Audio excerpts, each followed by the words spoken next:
நான் உங்க கவனத்துக்கு கொண்டு வந்திருக்கேன். பவுடர் போட்டு போவாங்களா என்ன? அதுதான் மேடம், இது நான் உங்க கவனத்துக்கு கொண்டு வந்திருக்கேன். மேடம் இது சரியான பதிலே இல்ல மேடம். எந்த சேனல் நீங்க? நியூஸ் தமிழ் 24/7. என்னோட பேர் ஜெரி. மேடம் தளபதி வந்து ஒரு ஸ்டேஜ்ல வந்து ஒரு குட்டி ஸ்டோரி சொல்லியிருப்பாருங்க. என்ன ஸ்டோரி அப்படின்னு பாத்தீங்கன்னாக்கா, பூக்கடையில வேலை செய்யற ஒரு பையனை கூட்டிட்டு வந்து இந்த பட்டாசு கடையில வேலைக்கு வச்ச உடனே வியாபாரமே ஆகாதான். என்னடா அப்படின்னு பார்த்தா டெய்லி வந்து அந்த பட்டாசு மேல தண்ணி தெளிச்சிட்டு இருந்திருக்கிறான் அப்படின்னு சொல்லி தளபதி சொல்லுவாரு. ஸோ தொழில் பத்தி அது எதுவும் பண்ண முடியாது.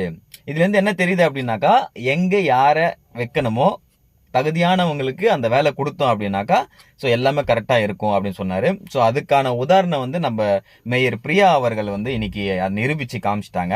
ஸ்பான்ஸ் போடுற அப்படின்னு சொல்லிட்டு நீங்க நக்கலா அப்படி சொல்லிட்டு போறீங்க. அதுவும் இல்லாம வந்து எந்த மீடியாக்காரங்க நீங்க அப்படின்னு சொல்லிட்டு கேட்டு போறீங்க. இது வந்து எப்படி இருக்குனாக்கா பதில் சொன்ன மாதிரி கிடையாது, அவரை வந்து மிரட்டுற மாதிரி இருக்கு.